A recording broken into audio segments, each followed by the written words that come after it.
Hello, everybody. It is Friday, January 16th, and welcome back to the Nick Watkins Show. I'm Nick Watkins. That's Jack Chong. Jack, how you doing today? Doing great. How are you doing? I'm doing good. Ready to talk some ball with you. Before we get to the big stories from yesterday, also earlier this morning, and then eventually the 49ers game versus the Seahawks, which is tomorrow, we have a couple of things to talk about from the Sharks and Warriors yesterday. We'll start with the Sharks game. Sharks won 3-2 over the Capitals. Um, Scored 3 goals in very quick succession in the second period. And then down the stretch in the third, Nedeljkovic was fantastic, 21 for 23 on saves, and they won 3-2. Nice bounce back win for the Sharks.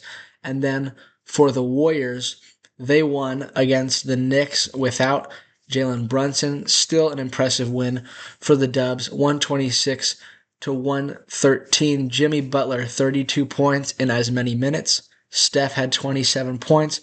Pods had 19 points. Moses Moody had 21. A nice team effort. Another nice team effort from the Warriors. Um, Warriors do not play today. Sharks do against the Red Wings in Detroit. And that's that from yesterday in terms of those Bay Area teams. Now, let's get into it. The big story, of course, is the big free agent signing.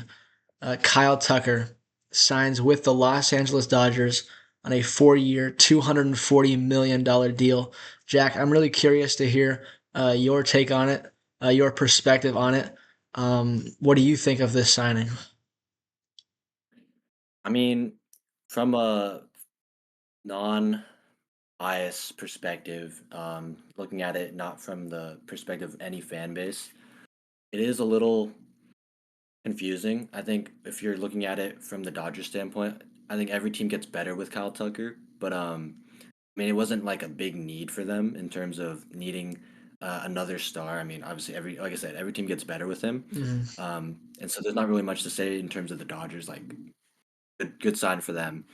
And then for the rest of the league, I'm just curious as to some of these other teams. I mean, you see the Mets. I know you want to talk about it later, but they signed Bichette for a pretty large amount. I know 65 million is a lot more than 42, but still, Mhm.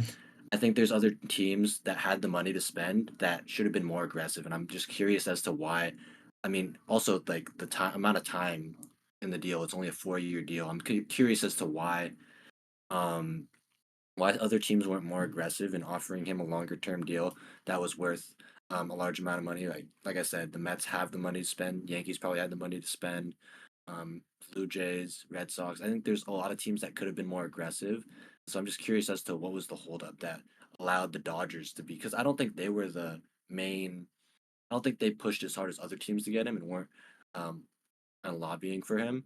And so I'm just kind of curious what was the holdup for these other teams. But yeah, I mean, looking at it as a non-Dodger fan, then I guess like the common notion is just that this is a good team getting even better, and Sure. you kind of hate to see that, but yeah, it's just it's kind of confusing for me, looking at it. I think for the Dodgers, um, and the part that's especially frustrating as a Giants fan, there are two.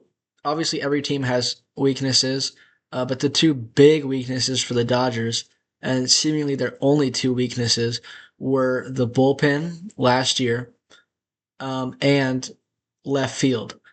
And although they addressed the bullpen by getting Edwin Diaz, who's probably the best closer on the free agent market. And then they addressed the left field spot by signing the best outfielder available, probably the best player available in Kyle Tucker. And it's the added win on top of that is by putting Kyle Tucker and his stellar defense in right field, you can move Teoscar to left, where his um, honestly his very poor defense won't be as much of a factor. So I think it makes sense for the purely baseball perspective, but when you get into like how this came about, like you were mentioning the confusing part of it, um, the thing that I can really point to is Kyle Tucker thinking that he deserves a lot of money and he definitely does deserve a lot of money. But 60 million, that's probably an overpay. But the Dodgers were willing to pay it because it was a shorter deal. If they were having to pay 60 million over 9 years, that's what teams weren't willing to pay, the Dodgers included. By making it shorter, you're, you know, making yourself, easier. It's easier to pay that amount of money over a shorter time. And I think for other teams, I mean, the Blue Jays were in it, Yankees, Mets, Red Sox, all the teams that you mentioned. Um, they probably just weren't, they didn't want to pony up and give him that much money over a long term contract. And they probably were offering him long term contracts. That's probably what he was getting. And I mentioned this, I believe it was on Wednesday's show with Ashton, and he brought it up. The longer it goes, like into the towards spring training, the more likely it would be for him to get a shorter prove it deal. And while this isn't necessarily a prove it deal, there are opt outs in it. It is a shorter deal. So obviously it's speculation. We're not in the front office of baseball teams. We can only guess at what happened. That would be my guess. It is a crazy signing, and the rich get richer. Um, I mean, yeah. Just kind of a couple points that you mentioned. Obviously, the Edwin Diaz signing 100% makes sense. And then, like I said, every team gets better with Kyle Tucker. I just was more looking at it as there were other options available where they didn't have to be as aggressive. And yeah. the teams focusing on Tucker, I felt like they could have paid less for an option that was honestly a lot. That made more sense, like maybe a Cody Bellinger. But obviously, Hmm. I know he's probably trying to get a lot of money too. So that was what I thought for that, and why I thought the Dodgers. It didn't make sense as much for him to go to the Dodgers. But in terms of the teams paying and him being an overpay, I mean, I would say a lot of players are overpaid, but that's just the market now. I And agree. I think that if you're a team, you have the money. It's like if you're not willing to pay for a player because you think it's an overpay, you're kind of never going to get a good player. I think you have to overpay for a lot of players. It's just the market. Yeah. Um, Somebody and will I think give that that amount of money to a a player. guy like yeah, and a guy like Kyle Tucker, he'll bring in extra revenue. Like he's a Hmm. guy people want to go to the game to see. So I Absolutely. think that he pays for himself in a way, not in the same way like a Judge or Shohei pays for themselves, but Kyle Tucker. I mean, I feel like teams should have been more aggressive in giving him the money, especially on a shorter term deal. I agree. But yeah, And there are a lot of teams that felt like they just missed him. And I think for a baseball perspective, um, like just for the short term, this offseason, obviously this probably has massive implications on the future of baseball. We can get to that later. But short term, you saw it with the Mets earlier this morning signing Bo Bichette to a 3 year, I think it was a $126 million deal. I would expect to see a lot of teams either selling increasingly or going all the way in because the Dodgers just got the best player available in free agency. So the teams that are in win now mode, they're going to have to do some extra spending, extra buying in order to compete with that team.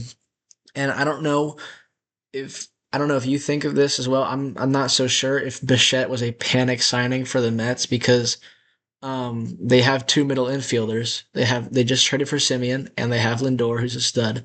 Um, exactly. do you think it was a panic signing from the Mets? Yeah, it was like a rebound signing where they just felt like they had to get someone. Like you said, they have two middle infielders. They just traded for Simeon. And then Bobichet's probably gonna have to play third, which doesn't really make sense, especially since they have younger prospects at third. That I mean, I thought were gonna be pretty good, so I don't know where they fit into their future plans. And I mean, this Bobichette signing is he's a good player, so obviously they're gonna get better, but it just doesn't make as much sense. And I mean, you called it. It's a panic sign, based off of what they saw yesterday with the Dodgers and Cal Tucker. I think they were a team that really wanted Tucker, and so now they're like just trying to get something from this offseason. Yeah, I think obviously having too many good middle infielders, that's a good problem to have. You'd rather have too many than not enough. And another factor that goes into it is apparently the Phillies had made an offer to Bichette. It was a long term deal, and it was seemingly set in stone. The Phillies were expecting Bichette to sign. Maybe the Tucker deal affected that. The Mets thought, well, we can get this player instead, take him away from the rival. So it's a very interesting signing for the Mets. I think if it a true panic signing would have been Bellinger, just because outfield and Bellinger would be the next best option. I am curious to see where Belly ends up because I had him going to the Mets. Now they just spent this money on Bichette. I mean, obviously it's Cohen; they still have money to spend. Are they willing to spend that money? They could. Um, it's a fascinating signing. Both of them are, and I would expect to see some trades and also some signings happen, but mainly the trades. I said it when Bregman got signed. Hopefully, this will get the free agency and the offseason, carousel, get the ball re-rolling a little bit. And then we saw that. We saw the Arenado trade. There was another signing, wasn't there, before Tucker? In between I Bregman and know some Tucker? guys re-signed with their A teams, smaller like one. Schwarber. Yeah. I feel like there was something, but it There might was, have there been a was a big smaller one. signing. Yeah. Or it was a Ranger. It was Ranger Suarez. So there was the Bregman Oh yeah, yeah, and then Ranger Suarez, yeah. Suarez, and now we got Kyle Tucker and Bichette, two, big names. All it's Bellinger and Framber Valdez that are left. I don't. Are there any more like top tier talent available on the free agent market?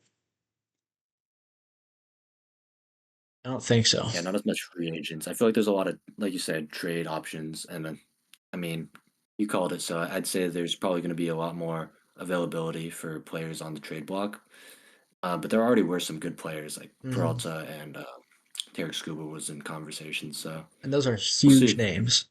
So, like I Mhm. said, with the big teams thinking, the Dodgers got Tucker, we have to respond. We have to get a big name that will allow us to compete with the Dodgers. Scooble, Peralta, those are two huge names, and there are definitely more players, maybe some more um, under the radar guys that we could see dealt that could make a difference in some teams. It's you think teams like the Mets, maybe the Yankees, teams with um, prospects to trade. Maybe we could see them be super aggressive in the trade market. Maybe even the Giants have to respond. I mean, we haven't signed anybody, and there have been talks about getting a second baseman. Maybe this could spur that, hopefully. But yeah, it's a massive deal. Tucker to the Dodgers. Yeah. Sorry, there's some construction going on in my house. No, If it's all you can good. hear that. It's all good. Do you have anything else baseball related? I mean, just to touch on the Giants and what I think they should do, I think they either need to go big or clear house. I know a lot of Clear Giants fans don't house. want to hear that, but they've been stuck in this 82 and 80 Hmm. 500 season for a long time. I think you either need to just try and rebuild, but they've made so many signings where I actually think that the better option is just trade Eldridge. I mean, everyone's like, "Oh, we have to hold on to Eldridge." I think there's possibility for them to get a guy like Scooble, and I would much rather have Scooble than Eldridge right now. And I know Eldridge could be generational, and maybe I'll eat my words for that, but like I think they need to do something big like that, and they can't just try and hold on to their only good prospect if they Yeah. want to compete. I So mean, that's the only thing I wanted to say. when we traded for Devers, that was not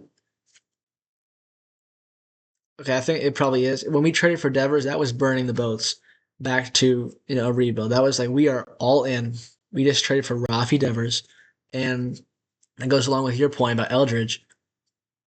I think Bryce Eldridge is going to be awesome, but he could be a generational talent. But we already have a generational talent at first base, and Rafael Devers that we traded for. We didn't give up a Yeah, ton for him, but he is Rafael Devers, probably top three lefty hitter in baseball, behind Otani, maybe Tucker. But we have Rafael Devers. Unless you want Eldridge to DH or Devers to DH. We don't need Bryce Eldridge at this current moment. And if we're trying to win now, then the future is of no concern to us as much as the present is. I think if we have the ability to trade Eldridge for a pitcher of high caliber, Peralta or Skubal, I think you should do it. Um, Yeah, we have like to win now. There's he no could going be back. he could be that generational talent. But if you have the opportunity to trade for a guy who already is a generational talent, Absolutely. no brainer. I think since we are in that, we have to win now. Well, not like now, but our window is open, and we don't want it to close before in too long. So in order to be able to win, we have to get better. We weren't good enough to take down the Dodgers before the Tucker signing, and we definitely aren't good enough now. I think we have to respond. That's what every Giants fan wants. It's what we haven't been doing so far this offseason. But now, it's going to be intriguing to see how this plays out. Um, it's a crazy situation. Yeah. So we did that. Now, for the remainder of our time today, let's talk about your favorite topic, maybe ever. The San Francisco 49ers against the Seattle Seahawks in the divisional round tomorrow. Um, I've talked about it a couple times this week. We've started to dive into it.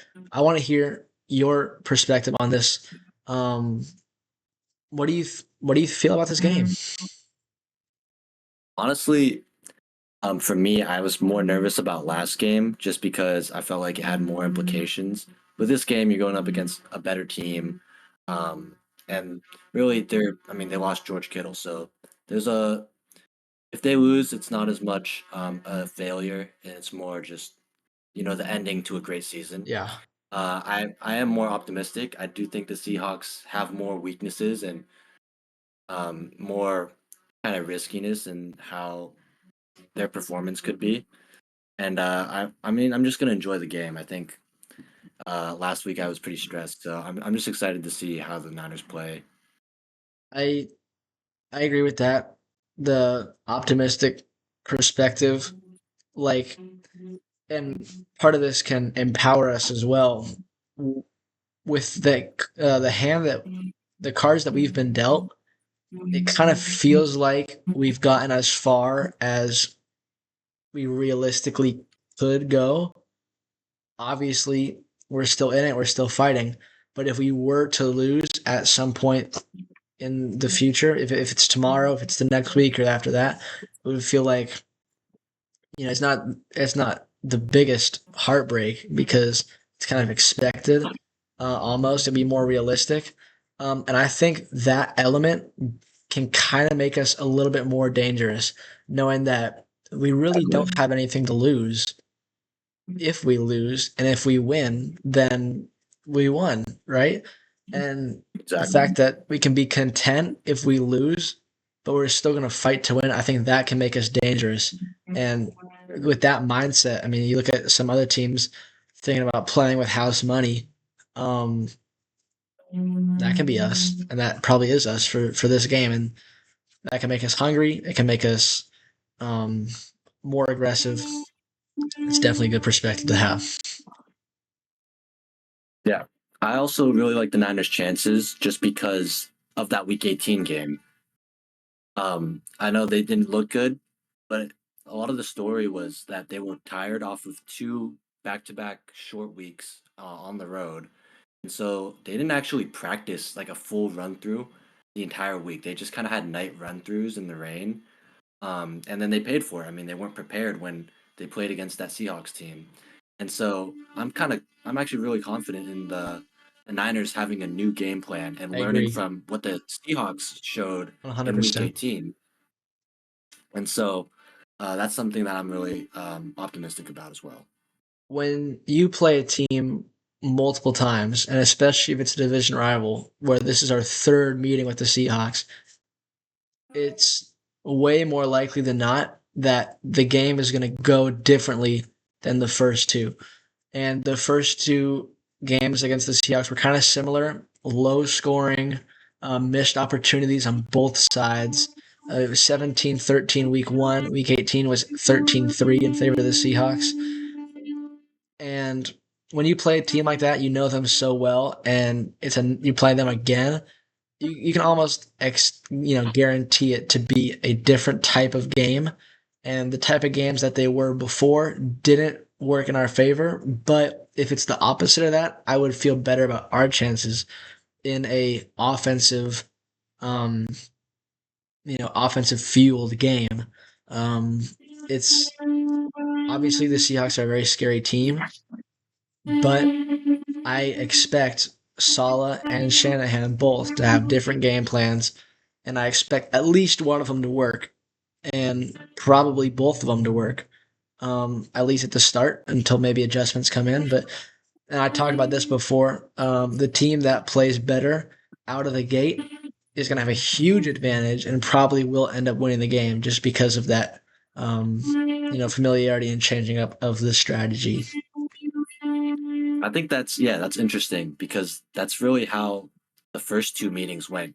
I remember week one, the Niners started with the ball, went down and scored on the first drive, and then with the Seahawks, obviously the Niners had like a bunch of 3-and-outs, and the Seahawks were able to go and get that big Zach Charbonnet touchdown early in the game, and then as you said, the team that did better early won the game. So I agree with that. The other thing that I'm thinking about is just um, Ricky Pearsall. I think that him being healthy is huge for this Niners team. As you saw in Week 18, a lot of the receivers weren't able to get open, and I've said this multiple times to other people, but there's no QB in the league that would have won that game or even played better than Purdy because the O line wasn't blocking and no receivers were open at all. So I think Ricky Pearsall allows Brock Purdy to throw the ball downfield and opens up some of the opportunities for other receivers and for McCaffrey on the check down. So I think that's going to be a big factor. That is a great point because Ricky is probably our fastest. Yeah, I think he is our fastest receiver, and he is our most, our he's our Best route. he's our deep threat guy. He's the guy who can vertically stretch the field, and he doesn't even have to get the ball, but just him being able to run vertically on the field opens up Jennings, D Rob, KB, all these guys Steph Curry. for over the middle, right?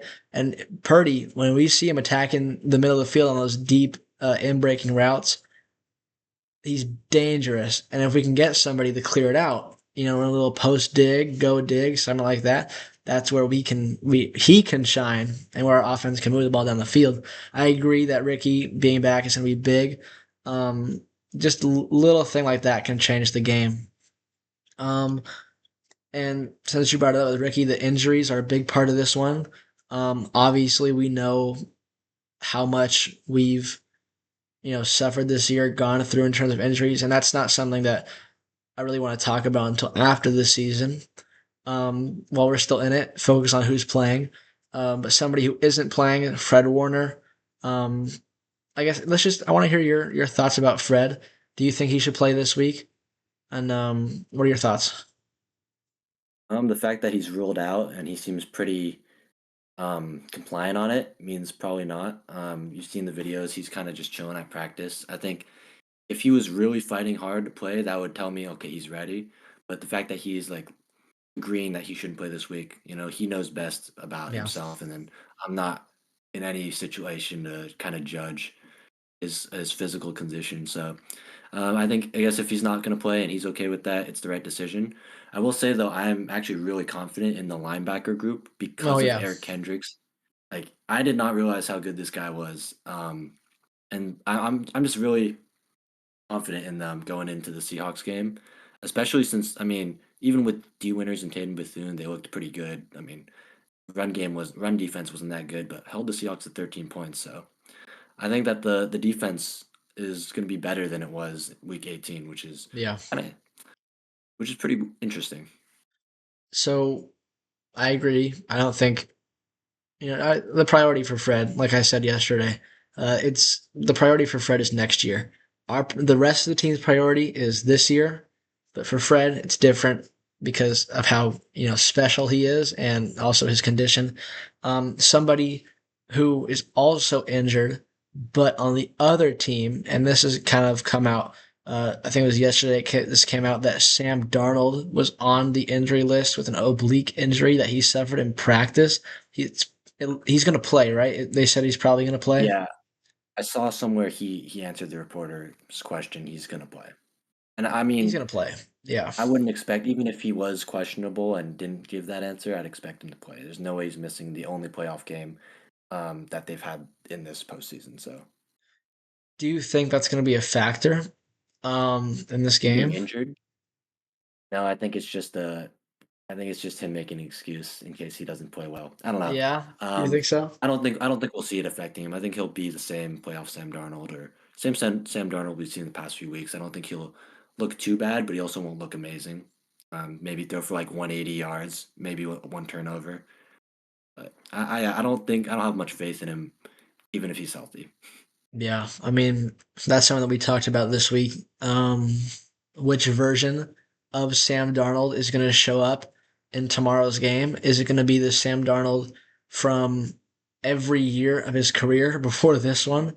Vikings Sam Darnold, seeing ghosts Sam Darnold? Or is it going to be the Sam Darnold that showed up when it mattered against the Rams and played well enough against us to get the 1 seed? Because he definitely has looked. He looked good in clutch situations. In some certain situations this year, you go back to the first Rams game, he did not look good. And he even didn't look good in the first half of the second Rams game. Um, Or against the Niners the first game. True. Yeah, that for sure. Um, so do you think it's going to be the first version of Sam Darnold is seeing ghosts on the field? I think that if I don't think he'll have a great game. I'll say that, but I don't think he'll if we put him in the position to win the game, like if our offense doesn't perform and it's a 13-13 game and we put the ball in Sam Darnold, I'm not confident that he's just gonna fold under pressure. I just don't think that he's gonna take over this game with 300 passing yards and several touchdowns. I think we'll see him kind of just not want to make a mistake. So we're gonna see a lot of easy throws and then a lot of handoffs. Um, and I think if we can force him to try and push the ball downfield and try and make plays, then we might see him make mistakes. But I think for the most part, he's just going to try and not make mistakes. Yeah, I mean, I agree with that. Kind of a Jimmy Garoppolo type game from Sam Exactly. Darnold.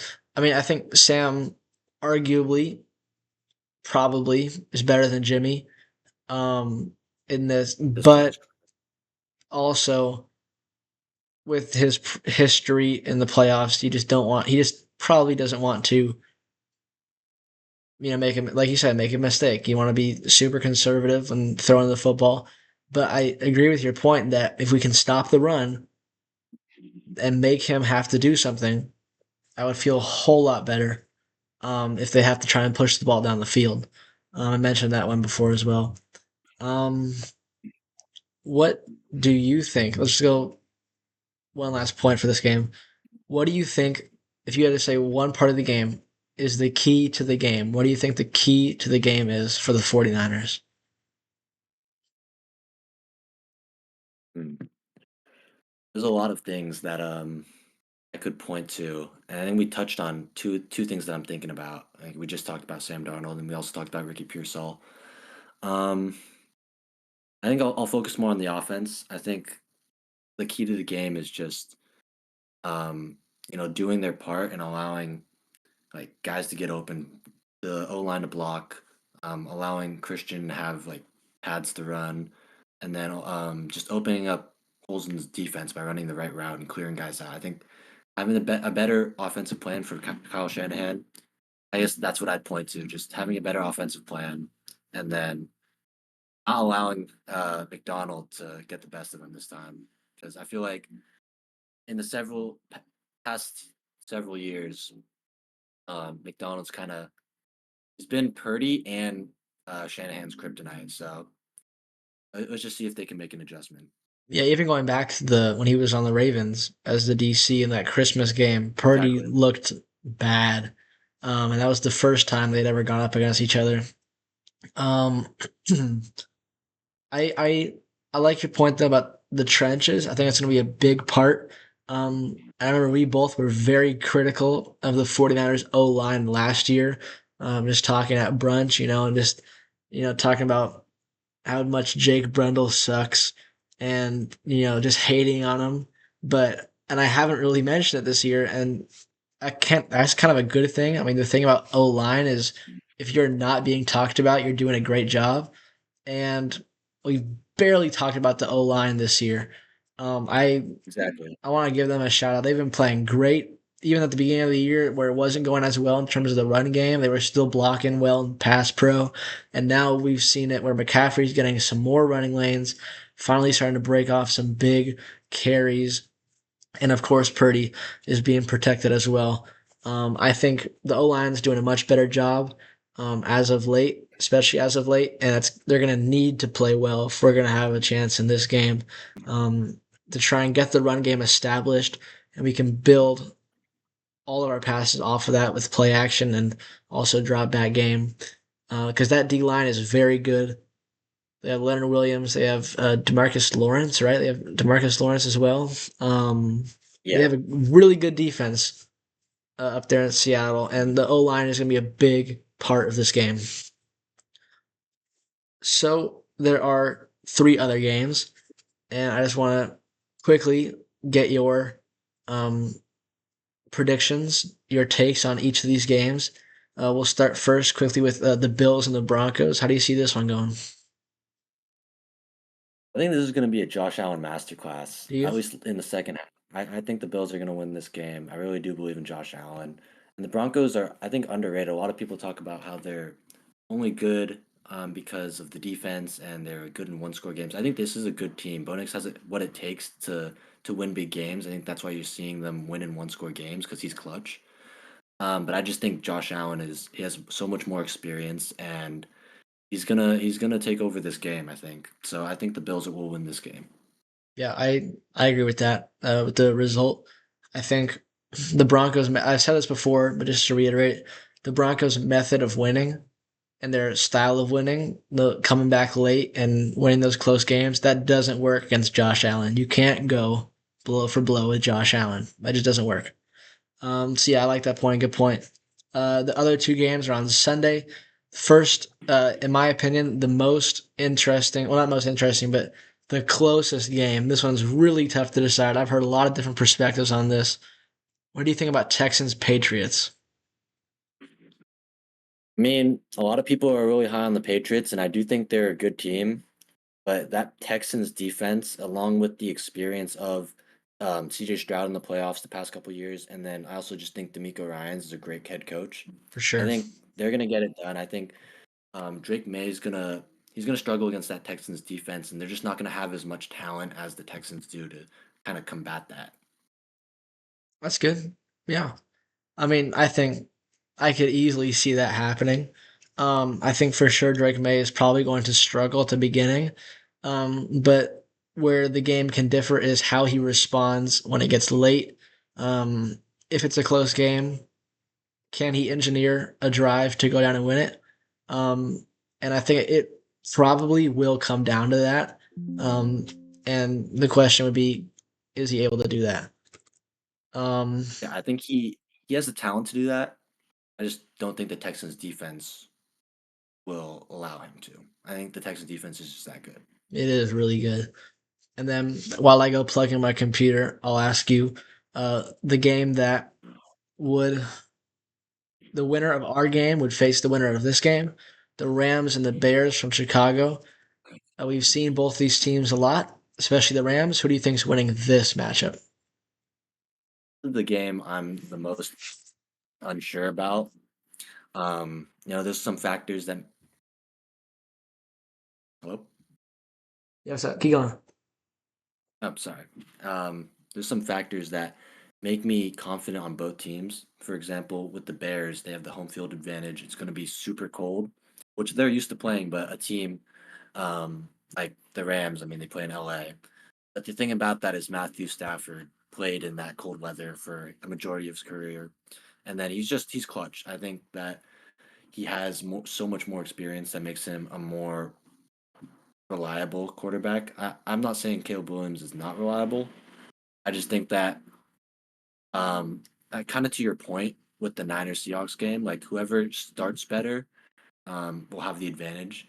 And the Bears and Caleb Williams specifically kind of show that they don't start well Yeah, they usually. don't. One thing about them is that that doesn't matter. Like they've been Yeah. able to win games even when they don't start well. Um, if I had to choose one team, I think I'd have to go with